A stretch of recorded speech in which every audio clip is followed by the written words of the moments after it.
خۆشهاتنەوە بۆ چاوی واشنگتن. دوجار دادگای باڵای عێراق بڕیاری خۆی ڕاگەیان پاش ئەژمارکردنەوەی دەنگەکانی هەڵبژاردنە گشتیەکەی ڕۆژی 12 مانگی 5 عێراق و ئەنجامەکانیشی پەسەند کرد. سەرۆکوەزیری وڵاتەکەش داوای لە سەرۆکی کۆماری عێراق کردووە تا داوای یەکەم کۆبوونەوەی پەرلەمان بکات. جا پرسیارەکە لەوەدایە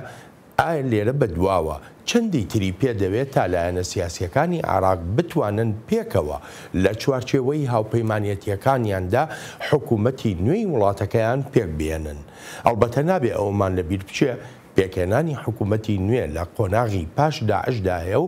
لە کاتێکیشدایە کە ئێران هێشتا ڕۆڵێکی زۆر دەگێڕێ لە بڕیاری سیاسی عێراقدا. And so the fight in Iraq is relevant to that, but it's also relevant. جا ئەو شەڕەی لە عێراق هەیە پەیوەندی بە ڕەوشی وڵاتەکەەوە هەیە و پەیوەندیشی بە دڵنیابوونەوە هەیە بۆ هەڵسانەوەی عێراق لە پاش ئەو قۆناغا بە شێوەیەکی بەهێز و تۆکمە. نابێت دەوەشمان بیرچێت وڵاتی یەکگرتوەکانی ئەمریکا بەشەوەندی لە عێراقێکی بەهێزدا هەیە و دەشتوانم بڵێم ئەوانی تر کە لە ناو عێراقدا کار دەکەن و بە تایبەتیش ئێران دەخوازن عێراق بە لاوازی بمێنێتەوە. یعنی حکومەتێکی لاوازی عێراقیان دەوێت کە هەمیشە پشت بە ئێران ببەستێت لە کاتێکدا ئێران برۆ بەهێزە میلیشیایەکان و چەکدارە نایاسایەکان دەدات و تا لە دەرەوەی کۆنتڕۆلی حکومەتدا گەشە بکەن. یعنی ئەو میلیشیا و تیرۆریستانە دژی حکومەت بەکاردەهێنرێن ئەگەر هاتو حکومەتی عێراق هەر بڕیارێکیدا دژی ئێران بێت. Militias and terrorist groups that can be turned against that government if that government takes action against Iranian interests. لە ساڵی 2003ەوە وەک زۆرێک لە سەرکردە عێراقیەکانی کە شیعە نین دەڵێن ئێران ڕۆڵێکی نەرێنی لە وڵاتەکەیاندا دەگەڕێت و بۆ لەمە دواژ وەک شیکەرەوە جەختی لێ دەکەنەوە تاران هەموو هەوڵێکی خۆی دەدا تا ڕۆڵی خۆی بەهێزتر و بەهێزتریش بکات. لە قۆناغی پاشدا عشتا لە عێراق ئێران دەخوازێت دەستکەوتەکانی خۆی زیاتر و زیاتر بکات. هەروەهاش دەخوازێت دڵنیا بێت لەوەی هاوکار و هاوپەیمانەکانی لەناو لایەنە سیاسیەکاندا و کەسایەتە سیاسیەکان و سەرکردەکانی هێزەکانی حەشتی شعبی پۆستی گرنگیان هەبێت لەناو هێزە ئاسایشیەکان و لەناو پارلەمان و لەناو کابینەی نوێی حکومەتیشدا. هەر بۆیەشە ئێران نەکرد لەگەڵ شیعەکاندا خەریکە بەڵکو لەگەڵ کورد و سوننەشدا خەریکە تا باڵادەستی خۆی زیاتر بکات لە پرۆسەی پێکهێنانی حکومەتی نوێی عێراقدا. ئەلبەت ئەمەش لە پێناو دڵنیابوونەوەی لەوەی حکومەتی داهاتووی عێراق هەم دۆست و هەمیش نزیکە لە کۆماری ئیسلامی ئێرانەوە.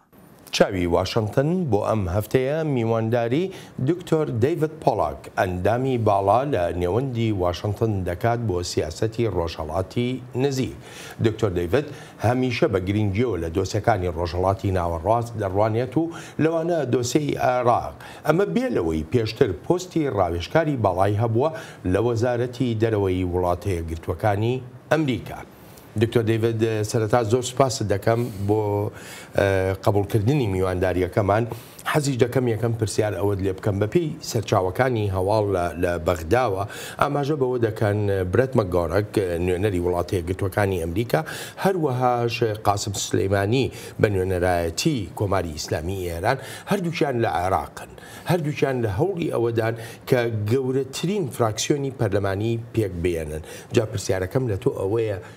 کامیان دەرفەتی سەرکەوتنیان زیاترە؟ Well, it's a great question.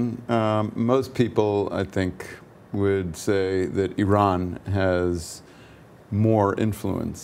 and I think that's probably true, but what's missing... بەڵێ ئەمە پرسیارێکی زۆر باشە. پێم وایە زۆر کەس هەن و دەڵێن کۆماری ئیسلامی ئێران کاریگەری زیاتری لە کاروباری عێراقدا هەیە و پێشم وایە ئەوە ڕاستە و دروستیشە. بەڵام ئەوەی ئامادەی لەم هاوکێشەیەدا نییە عێراقیەکان خۆیانن. لەبیرمان نەچێت ئەوەی لە چەند مانگی ڕابردوودا و لە ڕووداوەکانی عێراقدا بینیومانە واتە لە دوای هەڵبژاردنەوە خۆپشاندانی گشتیە لە وڵاتەدا. ئەو شەپۆڵی ناڕزایی دەربڕینەش نەسەبارەت بە ئەمریکا بووە و نەسەبارەت بە ئێران یان ساسەتی دەرەوەیان بەڵکو لەسەر دۆخی ناوخۆیی عێراق بووە لە ڕووی ئابووری و کۆمەڵایەتیەوە. دژی گەندەڵیە لە وڵاتەدا، دژی بێکاری و نەبوونی خزمەتگوزاریەکان و نەبوونی وزەی کارەبایە.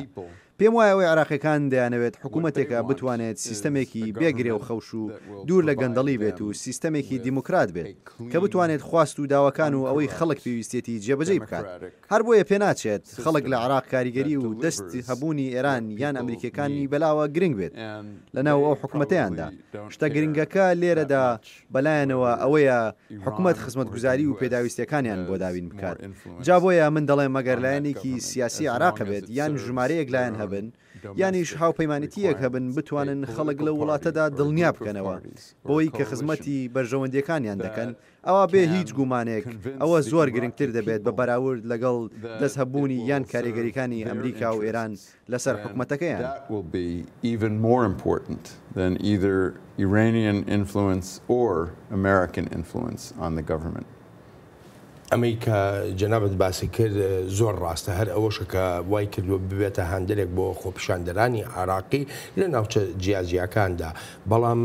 دکتۆر دەیڤد ئەمڕۆ لە هەموو نێوەندەکانە باس و خواسەکان زیاتر لەسەر ئەو کاریگەریانەی ئێران و ئەمریکان لە پێکهێنانی حکوومەتی عێراقدا نەک لەسەر ئەوەی ئایا حکوومەتی ئایندە چی بۆ عێراقیەکان دابین دەکات بۆچی وایە؟ I would say, first of all, you're right, unfortunately. بڵێ وایە یەکەم شێت کە دەخوازم بڵێم ئەوەیە کە بەداخەوە ئەوەی تۆ ئاماژت پێکرد ڕێک وایە. بێگومانیش ئەوە شتێکی ئاساییە بۆ نێوەندەکان لە وڵاتە یەکگرتووەکانی ئەمریکا کە زیاتر سەنگی بخێنە سەر. بەرژەوەندەکانی ئەمریکا یانیش ئەوە هەڕەشەو مەترسیانەی لە بەرژەوەندەکانی ئەمریکا هەن لە عێراقدا. بەڵام دەمەوێت شتێکی بڵێم لێرەدا لە نێوەندەکەی خۆم واتە واشنگتن ئینستیتیوت خۆشم و ژمارەیەک لە هاوکارەکانیشم لەوانە دکتۆر بیلال وەهاب کە خەڵکی هەرێمی کوردستانی عێراق و هەروەها مایک نایتس لە ناوەندی واشنگتن کە هەمووشمان هاوکار و ئەوانیش پسپۆری لێزانن لە کاروباری عێراقدا و سەرنجی زۆریان داوەتە دۆسیە ناوخۆیەکانی عێراق. ئەڵبەتە لەگەڵ دۆسیە ئاسایشی عێراقدا جەختێکی زۆر لە دۆسیە ئابووری و کۆمەڵایەتەکانی وڵاتەکەدا دەکەنەوە. هەروەهاش دۆسیەی تایبەت بە گەندەڵی وەک باسم کرد. جاوەی لە عێراق دەیبینین ئەوەیە لایەنە دەرەکیەکان هەر یەکە و بەشی خۆی قەبارەی کاریگەریان هەیە لەسەر وڵاتەکە. وەلایەنە سیاسەکان و بە تایبەتیش ڕێبەرانی سیاسی پێدەچێت قەباریان هەبێت لەگەڵ ئەو هەموو کاریگەریە دەرەکیانەدا. بەڵام باوەش بڵێم کە بە دیوەکەی تردا عێراقیەکان خۆیان هەندێکش لە پسپۆرانی ئەمریکی و هیواداریشم هەندێک لە کاربەدەستانی وڵاتە یەکگرتووەکانی ئەمریکاش وەک برێت مەکوەرک دەرزانم هاوکاری پێشوم جیمز جێفری کە ڕۆژی دووشەممە دەستی کرد بە پۆستە نوێیەکەی لە ناو حکوومەتی ئەمریکادا و پۆستەکەشی تایبەتە بە دۆسیەکانی سووریا و عێراق. ئەمانە و خەڵکی تریش هەن کە زۆر بە بایەخ و گرنگیەوە لە دۆخی ناوخۆی عێراق و خواست و ئارۆزەکانی گەلی عێراق دەڕوانن. هەر بۆیەشە هیوادارم شتێکیان هەبێت بۆ قسەکردن لەسەر ئەو ڕەوشە یان شتێکیان هەبێت بۆ بەشداریکردن تا خەڵک لێرەوەها لێ بکەن زیاتر بە ئاگابن لەسەر ئەو دۆسیانەی تۆ پرسیاریان لەبارەیەوە دەکەیت. دکتۆر دەیڤد بەڕای تۆ وڵاتە یەکگرتووەکانی ئەمریکا هیچ پرۆژەیەکی هەیە بۆ عێراق کە بتوانێت ڕێگە لە پرۆژەکانی ئێران بگرێ؟ Yes, I think that's actually correct. And I know that بەڵێ هەیەی پێشم وایە ئەوە ڕاست و دروستە و دەزانم کە ئەم بەڕێوەبەتی سەرۆک دۆناڵد ترامپ زۆر گرنگی خستوەتە سەر کۆنتترۆلکردن یان هەر هیچ نەبێت کەمکردنەوە یان پاشا کشە پێکردنی ڕۆڵ و کاریگەریەکانی کۆماری ئیسلامی ئێران لە سەرانسەری ناوچەکەدا واتە لە عێراق لە سووریا لە یەمەن لە لوبناان و لەگەڵ حەزبوڵای ئەو وڵاتەشدا یانیش لە هەموو شوێنێکدا پێم وایە هەموو گەورە کاربەدەستانی ئەم بەڕێوەبەتی ترامپ بە سەرۆک ترامپ و وەزیری دەرەوەی ئەمریکا و وەزیری بەرگری و ڕاوێژکاری ئاسایشی نیشتیمانی هەر هەمویان سەنگیەکی زۆریان خستۆتە سەر هەوڵدان بۆ سنووردارکردنی ڕۆڵ و کاریگەریەکانی ئێران و بە تایبەتیش بە درافتاریەکانی ئێران پشتیوانەکانی ڕژێمی ئێران بۆ تیرۆریزم بۆ دروستکردنی میلیشیای ئاینزایی هەوڵەکانی ئێران بۆ ناسەقامگیری وڵاتان لە تەواوی ناوچەکەدا یانیش هەڕەشەکردن لە بەرژەوەندەکانی وڵاتان و بەرژەوەندەکانی ئێمەش وەکو وڵاتە یەکگرتووەکانی ئەمریکا. جا ئەمە بەشێکە لە کارنامەی ئەمریکا بەڵام دەمەوێت جەخت بکەمەوە لەوەی ئێمە و پێشم وایە بەڕێوەبەرەتەکەی سەرۆک ترامپیش بڕوامان بەوەیە کە ئەمە کارنامەی زۆربەی خەڵکیشە لە عێراق و بە هەموو خەڵک و پێکاتەکانەوە نەک هەر پێکاتەی کورد یان پێکاتەی عەرەبی سونە بەڵکو تەنانەت لە ناو پێکاتەی عەرەبی شیعی عێراقیشدا زۆربەیان وەهان و ئەمەش لە ئەزمموی خۆمەوە دەیڵێم لەو خوێندنەوانەی بۆ ڕاوەرگرتنە گشتەکانی ناو عێراقیەکان کردو من تەنانەت شیعە عەرەبەکانی عێراق نانەوێت وڵاتەکان ببێتە نۆکەری ئێران دەیانەوێت عێراق ببێتە وڵاتێکی سربەخۆ دەیانەوێت دەنگی خۆیان هەبێت لە فەرمانڕەوایەتیکردنی وڵاتەکەی خۆیاندا و لە کۆمەڵگەکەی خۆشیاندا نانەوێت بە فەرمانڕەوایەتی ویلایەتی فەقێ قایل بن لە تاران و قوم و یان لە هەر شوێنێکی تر of vilayat al-faqih from Tehran or Qom or any other place. ئەگەر یارمەتی بی لێرە من حەزەکەم ئەوە لە جەناب بپرسم ئەگەر عێراقیەکان خۆیان ڕێگە خۆش نەکەن بۆ ئەو دەستێوەردانانەی ئێران یا تەنانەت دەستێوەردانی وڵاتی یەکگرتوەکانی ئەمریکاش بۆچی ئەبێ لۆمەی ئەوام کرێ هەتا ئێستا چکار بە دەستێکی عێراقی هەیە لۆمەی کرابێ لەسەر ئەو دەستێوەردانانەی ئێران و ئەو ڕەفتارانەی کە ئێران لە ناو عێراقدا دەیکات. Yes, it's true, I think, that the Iraqi leaders bear. بەڵێ ئەوە زۆر ڕاستە ڕێبەرانی عێراق خۆیان بەشێکی زۆری بەرپرسیارەتەکەیان لەسەرشانە بۆ ئەم دۆسیەیە بەڵام ڕاستێکەوەیە عێراق وڵاتێکە دابەشبوونێکی بەرچاوی تێدایە لەسەر ئاستی ناوخۆیی وڵاتەکەدا وڵاتێکە تا ئەندازەیەک لاوازە و تەنانەت پاش شکستێنانی ڕێکخراوە تیرۆریستەکەی دەوڵەتی ئیسلامی باوەش بڵێم سەرکەوتنەکە بەسەر داعشدا دەستکەوتێکی گەورە بوو بۆ عێراقیەکان لە ماوەی 4 ساڵی ڕابردوودا عێراق هێشتا سەرچاوی پێویستی نین و هەروەهاش دامەزراوەی نین یانیش وڵاتێکی دامەزراوەی نییە پێویستە ئەمانەی هەبێت تا ببێتە وڵاتێکی بەهێز و بتوانێت بەرەنگاری ڕۆڵ و دەستێوەردان و کاریگەریە دەرەکیەکان ببێتەوە جا بەڵێ لۆمەیەکی زۆر هەیە و وەک دەگوترێت دوو سەرەیە بەڵام بەرپرسیارەتیە سەرەکیەکە بە پلەی یەکەم لە ئەستۆی عێراقیەکانە و لەناو دەستی خۆشیانە وەک تۆ ئاماژت پێکرد پێشم وایە ئەگەر ڕێبەرانی عێراق توانیان زاڵ بن بەسەر هەندێک لە کێشە و ڕکابەریە ناوخۆیەکاندا ئەوە ئەو کاتە هەم ئاسان دەبێت و هەمیش دەشێت هەڵوێستێکی گونجا و لەبارەی سربەخۆیەکانیش هەبێت سەبارەت بە عێراق و هەروەهاش هێنانە ئارای هاوسەنگی لە نێوان کاریگەریەکانی وڵاتی یەکگرتوەکانی ئەمریکا و کۆماری ئیسلامی ئێراندا ئەمەش بەبێ هیچ گومانێک شتێکە وڵاتی یەکگرتوەکانی ئەمریکا بۆ خۆشم پشتیوانی دەکەم. Certainly, and that I personally would support. ئەمە پێویستی بەوەیە کە پەیامێک بدرێ بە ئێرانیەکان لەگەڵ هەموو دەستێوەردانەکانی ئێراندا لە وڵاتێکی وەک عێراقدا ئایا هیچ پەیامێک بە ئێرانیەکان دراوە یان پێویستە چ پەیامێکیان پێ بدرێ تا هەر هیچ نەبێ ئەو وڵاتەی بە دۆستی خۆیانی ناودێر دەکەن سەقامگیر بێت. The message has to be that Iran has to stop using illegal armed groups in Iraq. پەیامەکە پێویستە بریتی بێ لەوەی دەبێت ئێران بەکارهێنانی چەکدارە نایاسایەکان لە عێراقدا ڕابێت کە لە پێناو بەرەو پێشبردننی بەرژەوەندی خۆی بەکاریان دەهێنێت و باجەکەی خەڵکی عێراق دەیدات باجەکەی ناجێگیری ڕۆژی ئاسایشی ناوچەکەیە یعنی ئەگەر بیر لە گەورەترین سەرچاوی بەهێزبوونی داعش و ڕێکخراوە تیرۆریستەکانی هاوشەوی داعش بکەیت دەزانیت توانایەکانیانە کە وەک هێزێک بۆ پاراستنی سونەکان خۆی نیشان دەدات لێرەشدا هۆکارە سەرچیەکەی ئەم قەیرانانە هەر ئێرانە ئێران ئەگەر بە وردی سەیری بکەین وها ئەم قەیرانانەی ئامادە کردووە کە کارەساتێکی مرۆیی و سیاسیشی بەدوای خۆیدا هێناوە لە ناوچەکەدا هەر سووریا نیە باوکو لە عێراقیشدا جا پەیامەکە ئەوەیە هیچ لایەکمان نە عێراق نە ئەمریکا نە هاوپەیمانەکانمان لە ناوچەکە و لە ئەوروپاشدا ناتوان پشو درێژ بن بەرامبەر ئەو ئاستی باڵا دەستی پشتیوانیکردنەی تیرۆریستان و میلیشیاکان can tolerate this degree of subversion and support for terrorists and militias. وەک شیکەرەوەش ئاماژەی پێ دەکەن ئەو ڕۆڵە نەرێنیەی ئێران هەیەی لە عێراقدا دۆسیەکانی سەروەری و یەکگرتووی عێراقیشی خستوێتە ژێر پرسیارەوە هەر بۆیە بەردەوام ئەو پرسیارانە دەکرێن ئایا سیاسیەکانی عێراق دەتوانن یەکگرتووی وڵاتەکەیان بپارێزن یانیش ئایا حکومەتی نوێ دەتوانێت ببێتە حکومەتێک بۆ هەموو عێراقیەکان؟ ئایا دەتوانن؟ بەڵێ دەتوانن. بەڵام ئایا دەیکەن ئەمە ئەو پرسیارەیە هێشتا وەڵام نەدراوەتەوە ڕاستەکەی ئەوەیە ئەگەر حکوومەتی نوێ پێکێنرا ئەوە لایەنی فەتەح باڵادەست دەبێت تێیدا ئەمەش لایەنێکی شیعەکانە کە لە ژێر کۆنتترۆڵی ئێراندایە و حکوومەتێکی شیعە دەبێت وەک ئەوەی هەیە بەڵام ئەم جارایان ناو حکوومەت دەبێتە جێ ڕێکابەری شیعەکان خۆیان هەر بۆیەش ئەمە دەبێتە دەرفەتێک بۆ سونەکان و کورد تا کارنامەی خۆیان بەرنە پێش بە تایبەتیش بۆ کورد و دۆسیەی سربەخۆی لێرەدا ڕۆڵی تێکدەرانی ئێران نادیدە ناگیرێت بە تایبەتیش لە ئێستادا کە ڕێژیمی ئێران لە قەیرانێکی قورسدایە و هەر ئەگەرێکیش بێتە ئاراوە کاریگەری نەرێنی لەسەر حکوومەتی عێراق دەبێت چاوەڕاستی کەس نازانێت ئەگەر بیانەوێت دەتوانن وڵاتەکە یەک بخەن بەڵام چەندێک دوا بکەوێت ئەوەندە ئەگەری یەکگرتووی عێراق کەم دەبێتەوە.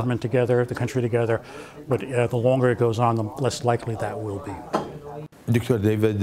گوێمان لە پەیامەکەی مەکماستەر ڕاوێژکاری پێشووی ئاسایشی نیشتیمانی ئەمریکا بوو بۆ ئێرانیەکان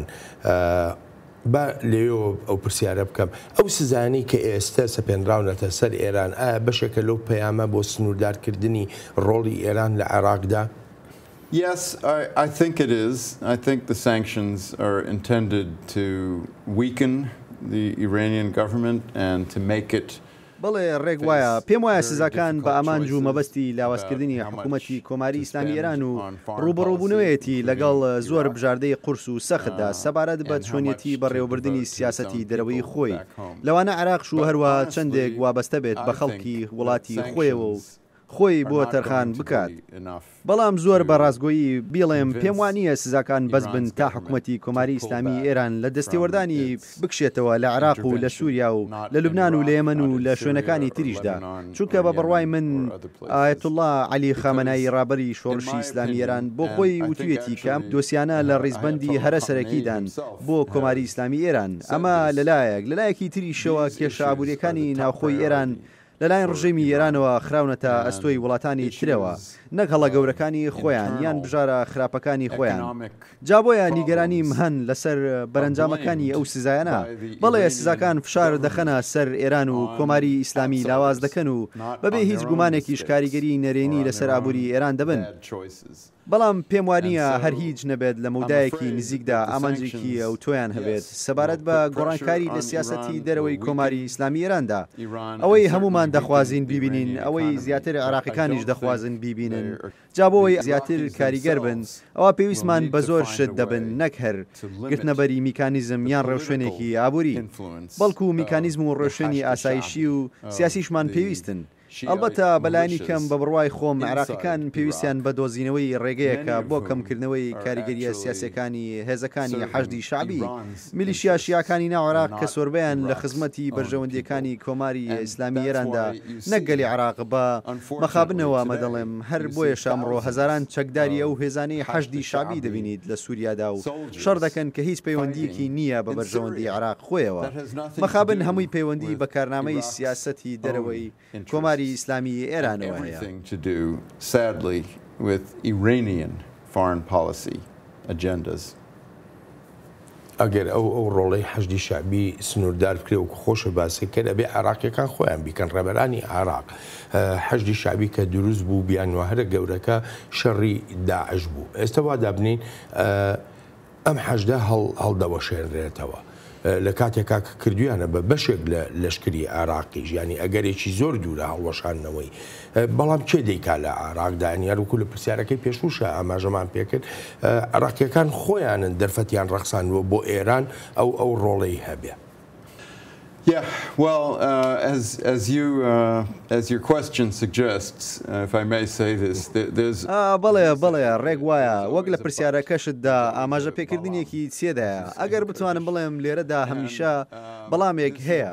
هەر چۆنێک بێت ئەمە کێشەیەکی گەورەیە لە ناو عێراقدا ڕاستە کە دەکرێت بگوترێت شەڕی دژی تیرۆریستانی دەوڵەتی ئیسلامی کۆتایی پێهاتووە و هێزەکانی حەشدی شعبی ڕۆڵێکی بەرچاویان بینیوە لەو شەڕانەدا لەگەڵەوەشدا کە ئەو شەڕا کۆتایی هاتووە بەڵام بەلایانی کەم هەندێک سیاسی عێراقیت هەن هێستاش هاوسۆزن لەگەڵ ئەو میلیشیانەدا پێشم وایە چارەسەرکردنی ئەم کێشەیە گەورەیە زۆر قورس دەبێت و دەشتوانم بڵێم کەم کێشەیە لە ئەستۆی بڕیارێکی پەرلەمانی پێشووی وڵاتەکەدایە کاتێک بڕیاریدا بۆ تێگەڵکردنی ئەو هێزانەی حەشدی شعبی لەگەڵ لەشکری نیشتیمانی عێراقدا وەلێ بۆ ئایندە پێویستە چەکدارەکانی هێزەکانی حەشدی شعبی لەژێر فەرمانڕەوایەتی حکوومەتی عێراقدا بن و کاری حکوومەت بکەن نەک وەک میلیشیایی کەسەکان یان ئاینزایەک یانیش لەژێر کۆنتترۆڵی دەرەکیدا بن و کار بکەن بەڵێ ئەمڕۆ هەندێک لە ڕێبەرانی عراقیت هەن کە پێم وایە یان لەگەڵە و سیاستەدا بن تا بگەنە وامەنجەی ئەم هێزانەی حەشدی شعبی لە ژێر کۆنتترۆڵی حکوومەتی وڵاتەکەیاندا بن و کردنیان بە کارمەندی یاسایی بۆ بەرژەوەندەکانی وڵاتی عراق نە کارمەندی بەرژەوەندەکانی ئێران بن. ئاگەریش زیاتر ڕۆ بچینە ناو ئەو هێزانەی حەشدی شعبیەوە هەندێک لێکەکانی ئەو هێزە هاوسۆزی و هاوڕای ئایەتوڵڵا عەلی سیستانین و دوای ئەو ڕێبازە دەکەون کە باسمان کرد. هەندێک یەکەی تریش هەن لە ناو حەشدا وەکو ئەسایب ئەهل الحەق و هەندێک یەکەی تریش زیاتر هاوسۆزی سەرکردەکانی خۆیانن و کاریگەریان و دەست و هەبوونی ئێرانن. بێگومان ئەمەش وەها دەکات زۆر بە زەحمەت ئەو سیاسەتەی باسمان کرد کە پەسەند بکەن. بەڵام بەڕاستی پێت بڵێم پێم وایە حکوومەتی عێراق باشتر وایە بڵێم حکوومەتی نوێی عێراق لە توانایدایە ئەو سیاسەتە بگرێتە بەر ئەگەر بێت و ئازایەتی هەبێت ئەگەر هاتوو سوربوونی هەبێت لەسەر ئەو بابەتە و بیەوێت ئەم هێزانە بخاتە ژێر کۆنتترۆڵی سیڤیلیانەی سیاسی خۆیەوە. To bring these factions under civilian Iraqi political control. بەڵام خۆشت دەزانی ئێرانیش بەردەوام دەبێت لە هەوڵەکانی یانی وەکو شیکەرەوە بە بەرنامەی چاوی واشنگتنیان وتووە پێشتر مقتەدا سەدر کە هاوپەیمانێتیەکەی واتە ئەسائیرون لە هەڵبژاردنەکەدا زۆرینەی کورسیەکانی بەدەست هێناوە زوو هەڵوێستی خۆی دژی دەستێوەردانەکانی ئێران دەردەبڕی. بەڵام وەک شیکەرەوە دەڵێن بەپێی ئەنجامەکانی هەڵبژاردنیش بێت لایەنەکانی سەر بە ئێرانن دەست و ڕۆڵیشیان دەبێت لە حکوومەتی نوێی عێراقدا.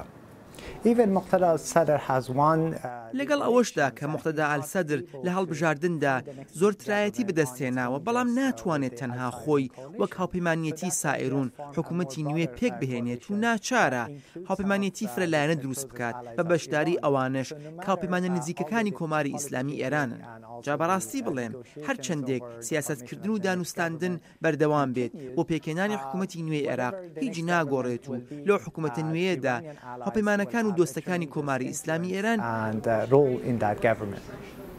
هەر بەو هۆیەشەوە وەک شیکەرەوە باسی دەکەن ئەو ڕەوشە کورد و عەرەبی سوننەش لە عێراقدا دەخەنە بەردەم دوو بژارەوە.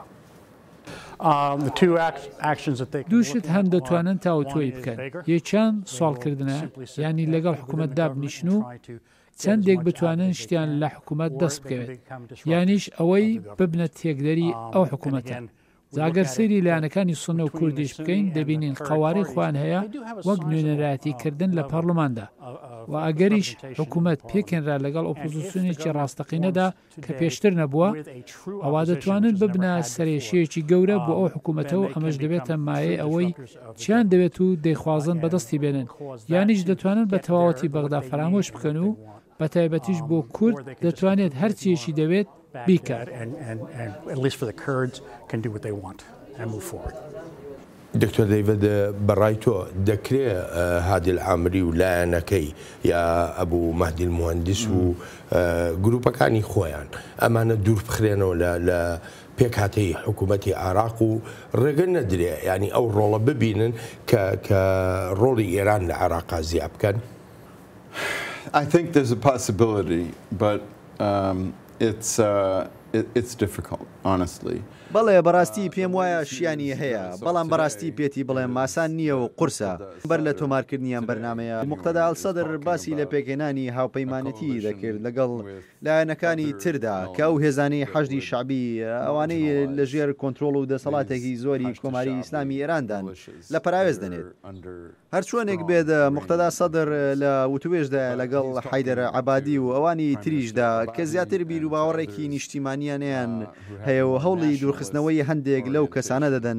ینی هادی عامری و ئەبوو مەهدی المهندس. بەڵام بەڕاستی ئەوەت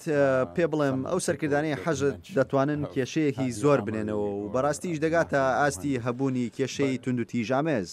ئەگەر بێت و لە پێکهێنانی حکوومەتی نوێ وەدەربنرێن.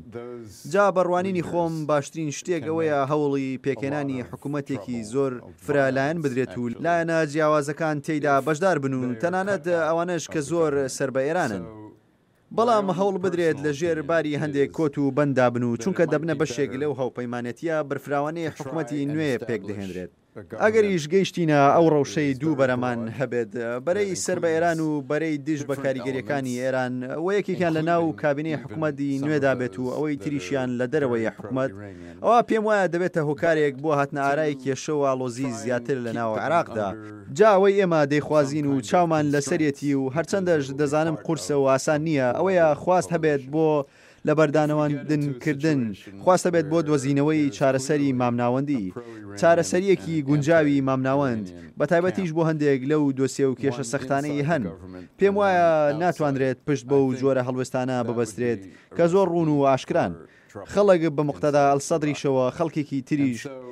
لە ڕۆژێکەوە بۆ ڕۆژێکی تر لە هەفتەیەکەوە بۆ هەفتەیەکی تر تاکتێکێکی سیاسی خۆیان دەگۆڕن جابۆیە زۆر شت دەبن و دەشتوانم بڵێم هەر لە ئێستاوان نادیارەکی زۆر دەبینین لە کۆتاییشدا باشترین هیوایە کە هەبێت وەک باسم کرد ئەوەیە ژمارەیەکی زۆری لایەنە سیاسیە جیاوازەکان و ڕێبەرانی سیاسی بگەنە جۆرێک لە جۆرەکانی لە بەردانەوەندنێکی کە دەزانم قورسە بۆیان وە پێکەوە کار بکەن تەنانەت ئەگەر هەندێکیش لەو جیاوازیانەی نێوانیان بەڕاستی بە چارەسەر نەکراویمانەوە ئەوە پێویستە فرامۆشیان بکەن و بیکەنە ڕابردوو بۆ خۆیان resolved, but they will just be pushed to the background. ئەگەر زۆر بە کورتی ئەمەم پێ بڵێ لێرەدا ڕۆڵی عەرەبی سوننە چی لێدێ هەر عەرەبێکی سوننە وەکو کۆمەڵگەکەیان هەر لە پەراوێز دەنرێن خاڵی دووەمیشم ئەوەیە ئەگەر ئەو جۆرە حکوومەتە پێک بهێنرێ ئەی مەسەلەی خزمەتگوزاریەکان مەسەلەی گەندەڵی ئەمانە چیان لێ دێواتە دووبارە بوونەوەی بۆ 4 ساڵی تر نازانم لەگەڵ مایان نا. It's a good question. I don't have an easy answer for it, but I would say پرسیارێکی زۆر باشە و بەڵام وەڵامێکی ئاسان و سادەم بۆی نییە وەلێ دەمەوێت ئەوە بڵێم حکوومەتێکی بەرفراوان وەک بیرۆکەیەک بە بەشداری عەرەبی سوننەش دەبێت ئێمە ڕۆژەمان ناوێت کە سوننەکان بایکۆتی حکوومەتی عێراق بکەن نا بە پێچەوانەوە هەمومانەوەمان دەوێت عێراقیەکان و ئەمریکەکان و تەنانەت لەوانەیە ئێرانیش لە پێناو خۆلادان لە بەریەکەوتن لە ڕێکابەری لە ئایندەدا بۆ ڕێگریکردن لە سەرهەڵدانەوەی تیرۆریستانی دەوڵەتی داعش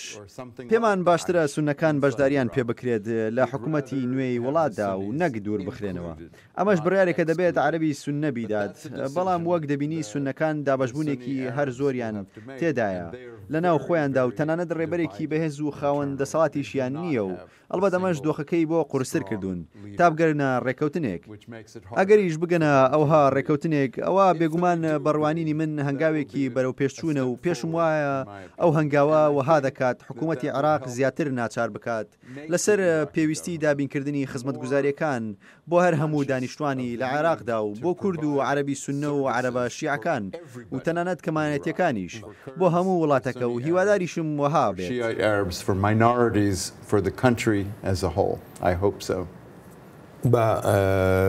بینەتەوەری کورد و حکوومەتی عێراق ئێستاش جێی خۆیەتی بپرسین ئایا کورد لە 4 ساڵی داهاتوودا لە بەغدا چی بەدەست دێنێ ئایا مەرجە کورد بە هەر شێوەیەک بێ لە بەغدا بمێنێتەوە پێشتر کورد گازەندەیەکی زۆری لە بەغدا بوو بۆ وەک تەگەرەیەک لە بەردەم خۆیدا دەیبینی نەک ئەوەی بگوترێ هاوبەشێکی ڕاستەقینەیە لە بەغدا کەواتە بۆ 4 ساڵی داهاتوو چۆن دەبێت دەوری کورد لە بەغا لاوازە بێ لەبەر چەند هۆکارێک بەشێک لە هۆکارەکان هۆکاری بنیاتین ژماری دانیشتوانی عێراق زیاتر بۆ لە ژماری دانیشتوانی کوردستان ژماری کورسەکانی کورد لە بەغا کەمی کردەوە بە هەر هۆکارێک بێ لەلایەکی تر دەسەڵاتی شیعە لە عێراقا جێگیر بووە ئەمەی کە ئێستا هەیەکی حکومەت تەشکیلەکە پرسیارەکە پرسیاری ئەوەیە کام گروپی شیعە تەشکیلیەکە کورد ئەو دەسەڵاتی نەماوە کاپچی لایەک هەڵبژێت دژی لایەکی تر واتە بڕیارەکە بڕیارێکی کوردی نییە کورد چاوەڕێیەکە شیعە خۆیان قەرار بدەن کێ ئەبێتە حکوومەتای حکوومەتێکە کە حکوومەتێکی یەکگرتووە کە هەموو لایەکی تایە یا حکوومەتێکی ئەغلبیە و حکوومەتێکی معارەزە دروستە بێ کە لە حکوومەت بوو کورد خۆی یەکلایی کردوتەوەکەوە هەر ئەچێ بۆ بەغا قەت بڕای نەداوەکەوە ئەگەر فلان کەس بێ ئەچێ یا فلان کەس بێ ناچێ یا پشتی فلان کەسە گرین دژی فلان کەس چونکە ناتوانم بڵێن ئەمە ناچین بۆ بەغا چونکە ئەو پۆست و لە مەساڵحانی کە لە بەغا هەیە بوونی کورتایە گرنگە لە لایەکەوە لەلایەکی ترەوە کێشەکانی دوای ڕفراندۆم وا ئەخوازێکەوە بوونی کورد لە بەغا زەڕورتر بێت لە جاران بۆی لەبەرەوە هۆکارانە کورد هەرەوێ بچێتە بەغا بەڵام لەبەر دۆخی بەغا خۆی لەلایەکەوە و پرتەوازایی ماڵی کورد لەلایەکی ترەوە ئەو دەسەڵاتە زۆرەی کوردکەوا بڕوا و حەسمی قەزیەکە بکە یەکلایی بکاتەوە بۆ لایەک بەرامبەر بە لایەکی تر بڕۆ ناکەم ئەو تەسیرەی کورد لە عێراقا مابێت. بەڵام ئایا کورد دەتوانێت چی بکات تا بتوانێت ببێتە فاکتەرێکی بەهێز لە هاوکێشەکانی عێراقدا و بەشداریەکی ڕاستەقینەشی هەبێ لە بڕیارە سیاسیەکانی وڵاتەدا؟ لە دوو بوارە کورد ئەکرێ دەوری هەبێ. بواری یەکەم مەسلەی ئەمنیە. جێشی عێراقی و تەنانەت ئەمریکاش پێویستی بە لایەنی کوردی هەیە بۆ پاراستنی ئەو ناوچانەی کەوا لەژێر دەستی داعش ڕزگار کراون بە تایبەتی ناوچە جێناکۆکەکان کەوا ئێستا جارێکی تر لە دیالە و لە تکریت و لە کەرکووک باسی زیینوبوونەوە و دروستبوونەوەی داعش ئەکرێت. ئەمە بە جێشی عێراقی و بە پۆلیسی عێراقی و بە حەشی شاعی بە تەنیا چارەسەر ناکرێت بەڵکو پێویستیان بە هاریکاری هێزی پێشمەرگە و هێزی پۆلیسی و هێزی ئاسایشی هەرێمی کوردستان هەیە. ئەمە خاڵێکە کە هێزە بۆ کوردستان کەواتوانێت لە بەغا بەکاری بێنێ. خاڵێکی تر مەسەلە ئابوووریەکانە 300,000 بەرمیل نەوتەکەی کەرکووک تاکە ڕێگەیەک بۆ ئەو نەوتە تەنها بۆری نەوتی هەرێمی کوردستانە کەمەش وەرەقەیەکی تری گرنگە بەدەست هەرێمی کوردستانەوە کە ئەتوانێت لە مفاوەزاتە لەگەڵ بەغا بەکاری بێنێ. ئەم دوو خاڵە لەوە چه خاڵی سەرەکی و جددی بن ئەگەنا لە بوارە سیاسیەکانە لە ژمارەی کورسی لە بەغا یاخود بە تەسیری سیاسیە بوونی کورد لە بەغا ئەو تەسیرە زۆرەیان لە ناو موسساتی عێراقی موسساتی عسکەری موسساتی ئیداریە کەم بۆتەوە مەگەر لەو دوو خاڵە ئەگەنا دەوری کورد بەداخەوە لە عێراقا لە چاو جارانە زۆر کەم بۆتەوە. دکتۆر دەیڤد چەند هاوڕای لەگەڵ دکتۆر بیلال؟ I do agree with him. I think that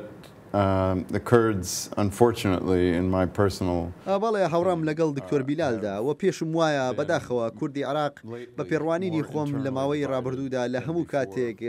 زیاتر لە نێوان خۆیاندا دابەش بوون بە بەراورد لەگەڵ پێشتردا بێگومانیش بەهۆی لە دەستدانی کەرکووکەوە لاوازیش بوون.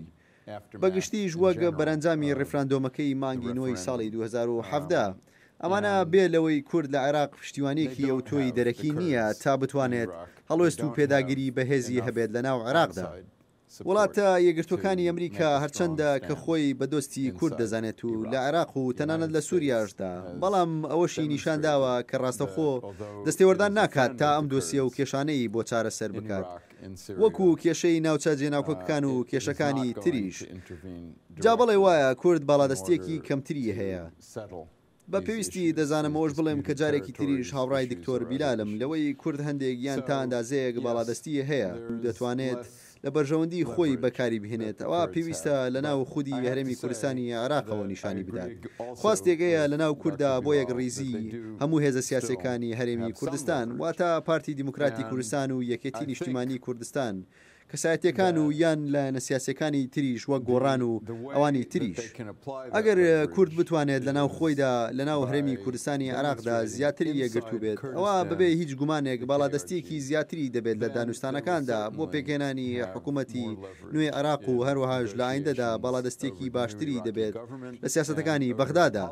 ویلایەتە یەکگرتوەکانی ئەمریکا و هەر وڵاتێکی تری بیانی بێت دەتوانێت شتێکی زۆر کەم بکەن لە ڕووی هەبوونی کاریگەریەوە لە پەیوەندی نێوان کوردی عێراق و بەغدادا. هەروەی ئەمە ئەو بڕیارەیە دەبێت کورد خۆی بیدات. That is a decision that the Kurds will have to make for themselves. پرسیارم زۆر ماون بەڵام بەداخەوە کات دەرفەتم نادا و ماوەی بەرنامەکەمان تەواو بووە. زۆر سپاس دەکەم دکتۆر دەیڤد بۆ بەشداری لەم بەرنامەیەدا سپاس و پێزانینم. تا چاوێکی تری واشنگتن ڕێز و خۆشەویستی بەڵێن ساڵح پەسەند بفەرموون.